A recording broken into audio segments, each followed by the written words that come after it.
जय हिंद दोस्तों, GK classes में आपका स्वागत है। जो भी साथी यूपी बीएड प्रवेश परीक्षा की तैयारी कर रहे हैं, आप सभी लोग जल्दी से क्लास में जुड़ जाएं। क्लास को लाइक और शेयर कर दें।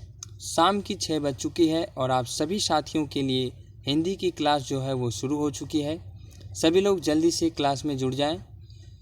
साथियों, आज की इस क्लास में हम लोग समास के दो अन्य भेद, द्वंद्व और अवयवी भाव समास के बारे में बात करेंगे। जैसा कि आप लोग जानते हैं, अभी तक हम लोग इस अध्याय में समास क्या होता है, समास की परिभाषा, समास के कितने भेद हैं, तत्पुरुष समास क्या होता है, कर्मधारय समास क्या होता है, द्विगु समास क्या होता है और बहुव्रीहि समास क्या होता है, इन सभी बिंदुओं पे अभी तक हमने चर्चा किया है।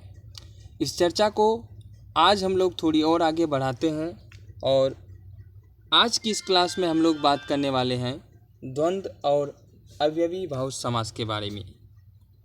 तो सभी लोग जल्दी से क्लास में जुड़ जाएं, क्लास को लाइक कर दें, शेयर कर दें और अपने सभी साथियों में क्लास को शेयर कर दें ताकि वो भी इस क्लास का भरपूर आनंद उठा सके। अगर आपने अभी तक चैनल को सब्सक्राइब नहीं किया है तो सबसे पहले आप चैनल को सब्सक्राइब कर लीजिए, बेल आइकन को प्रेस कर दीजिए ताकि न्यू और लेटेस्ट अपडेट आपको समय के अनुसार मिलता रहे। क्लास अगर आपको पसंद आती है, क्लास को लाइक कर दीजिए, अपने सभी साथियों मित्रों में शेयर कर दीजिए और कमेंट बॉक्स में कमेंट करके ज़रूर बताइए क्लास आपको कैसा लगा। आप टेलीग्राम चैनल को भी ज्वाइन कर सकते हैं, लिंक आपको वीडियो के डिस्क्रिप्शन बॉक्स में मिल जाएगा। और अगर आपने अभी तक समान हिंदी की और भी क्लासों को नहीं देखा है तो उसका भी प्लेलिस्ट लिंक आपको वीडियो के डिस्क्रिप्शन बॉक्स में मिल जाएगा। तो चलिए क्लास की शुरुआत करते हैं और आज हम लोग बात करने वाले हैं द्वंद्व समास और अवयवी भाव समास के बारे में। क्या होते हैं और किस प्रकार से आप इसकी पहचान कर सकते हैं, ठीक है। तो सबसे पहले हम बात करते हैं द्वंद्व समास के बारे में। द्वंद्व समास क्या होता है? जिस समास में दोनों पद प्रधान होते हैं और विग्रह करने पर और या अयो लगता है, वहाँ द्वंद्व समास होता है। द्वंद्व समास की सबसे बड़ी पहचान क्या है कि इसमें दोनों ही पद आपके प्रधान होंगे, ठीक है। दूसरी बात, जब आप इसका समास विग्रह करेंगे तो शब्दों के बीच में आपको दो योजक शब्द आपको मिलेंगे, या तो और मिलेगा या आपको अयो मिलेगा। ये दो योजक शब्द जो है आपको द्वंद्व समास में दिखाई देगा, ठीक। ये दूसरी बात, इस समास में दोनों ही पद आपके संज्ञा होते हैं। द्वंद्व समास का जो दोनों पद होता है वो आपकी संज्ञा होता है। इसके साथ साथ दोनों ही पदों के मध्य में और तथा अयो योजक अर्थ भी छिपे रहते हैं। मैंने आपको बताया कि शब्दों के बीच में आपको या पदों के बीच में आपको और अयो अयो ये योजक शब्द आपको दिखाई देंगे, ठीक है। कहने का मतलब ये छिपे होते हैं, जब आप इसका समास विग्रह करेंगे तब आपको ये दिखाई देंगे। कुछ उदाहरण लेते हैं और उन उदाहरणों की सहायता से हम लोग द्वंद्व समास को समझते हैं। जैसे मैंने एक उदाहरण लिया है सुख दुख। सुख दुख, जब आप इसका समास विग्रह करेंगे तो ये हो जाएगा सुख और दुख।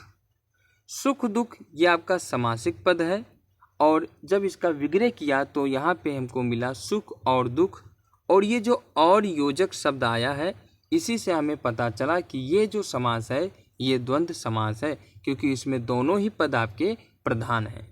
राधा कृष्ण, राधा और कृष्ण। राधा कृष्ण का मतलब क्या हुआ? राधा और कृष्ण। तो ये आपका कौन सा समास हुआ? द्वंद्व समास। इसी प्रकार से अन्न जल, अन्न और जल, अन्न जल, अन्न और जल। रात दिन, रात और दिन, रात दिन का मतलब रात और दिन। माँ बाप, माँ और बाप। खरा खोटा, खरा या खोटा। तो यहाँ पे हम लोगों ने देखा है कि जितने भी उदाहरण अभी तक मैंने आपको बताया, इन सभी उदाहरणों में और जो योजक शब्द है ये छिपा हुआ है समासिक पद के अंदर, विग्रह करने पे ही ये आपको दिखाई देगा। तो इस प्रकार के समास को हम लोग द्वंद्व समास कहते हैं। द्वंद्व समास में दोनों पद प्रधान होते हैं और विग्रह करने पर आपको और अया अयो योजक शब्द आपको दिखाई देगा। दोनों पद को जोड़ने वाले समुच्चय का लोप हो जाता है। दोनों पदों को जो जोड़ने वाला समुच्चय होता है, आप देखेंगे कि दोनों पदों को जोड़ने के लिए इस प्रकार का एक डैश का प्रयोग किया जाता है, इसका यहाँ पे लोप हो जाता है और इसके स्थान पर योजक शब्द और या अयो का प्रयोग किया जाता है। तो द्वंद्व समास दोनों पद प्रधान होते हैं, विग्रह करने पर और या अयो आपको दिखाई देगा। द्वंद्व समास में मैंने आपको बताया कि दो पद होंगे, दोनों ही आपके प्रधान होंगे। पूर्व पद भी आपका प्रधान होगा, उत्तर पद भी आपका प्रधान होगा। द्वंद्व समास के तीन भेद होते हैं।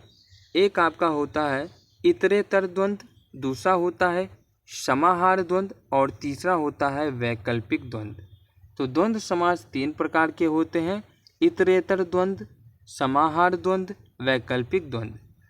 इतरेतर द्वंद्व जो होता है इसमें और तथा का लोप हो जाता है, और तथा का लोप हो जाता है। जब वाक्य में और तथा का लोप हो जाए तो वहाँ पे इतरेतर द्वंद्व होगा, और जिसमें पदों के अलावा उसी से संबंधित अन्य अर्थ आपको मिले वो आपका समाहार द्वंद्व होगा, या अथवा का लोप होने पर वे आपका वैकल्पिक द्वंद्व होगा। तो द्वंद्व समास तीन प्रकार के होते हैं, इतरेतर द्वंद्व, समाहार द्वंद्व, वैकल्पिक द्वंद्व। आई बात समझ में? तो ये तो हो गया द्वंद्व समास, और मैं आशा करता हूँ कि आपको समझ में आया होगा द्वंद्व समास, इसकी पहचान कैसे कर सकते हैं, ये सभी बिंदु आपको समझ में आ रहे होंगे। चलिए अब हम लोग थोड़ी सी आगे बढ़ते हैं और जो आखिरी भेद है समास का, अवयवी भाव समास, इसके बारे में बात करते हैं। अवयवी भाव समास क्या होता है? तो अवयवी भाव समास में पहला पद प्रधान तथा शेष पद या जो शब्द है वो अव्यय या क्रिया विशेषण होता है, इस वजह से इसे अवयवी भाव समास कहते हैं। अवयवी भाव समास में पहला पद आपका प्रधान होगा, बाकी के जो शेष पद होंगे वो आपके या तो अव्यय होंगे या फिर कोई क्रिया विशेषण होगा।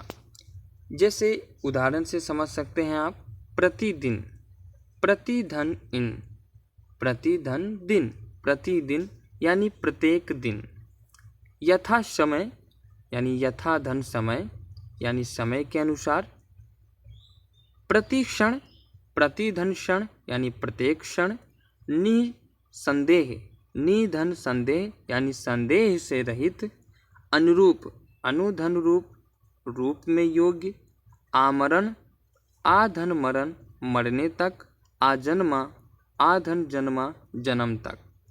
तो अवयवी भाव समास में जो पहला पद होता है वो आपका प्रधान होता है। जैसे प्रति ये आपका प्रधान है, यथा आपका प्रधान है, प्रति प्रधान है, निह प्रधान है, अनुप्रधान है, अप्रधान है। ठीक है, तो जो पहला पद होता है वो प्रधान होता है, और जो शेष पद होता है वो आपका या तो अव्यय होगा या कोई क्रिया विशेषण होगा।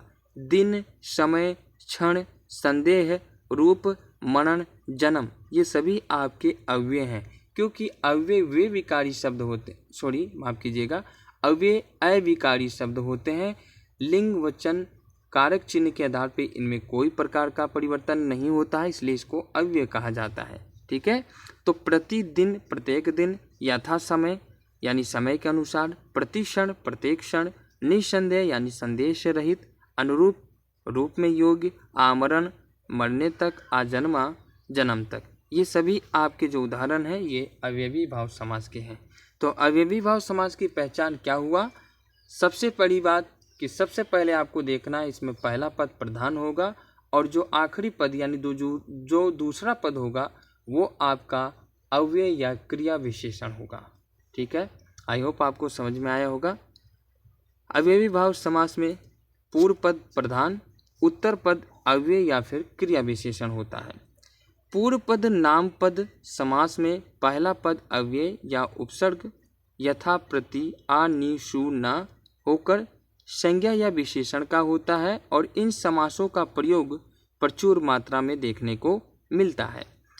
जो अव्ययी भाव समास है इसका जो पूर्व पद है यानी जो पहला पद है ये नामपद समास में पहला पद जो होगा वो अव्यय या उपसर्ग यथा प्रति आ नि शु न होकर के संज्ञा या विशेषण का होता है।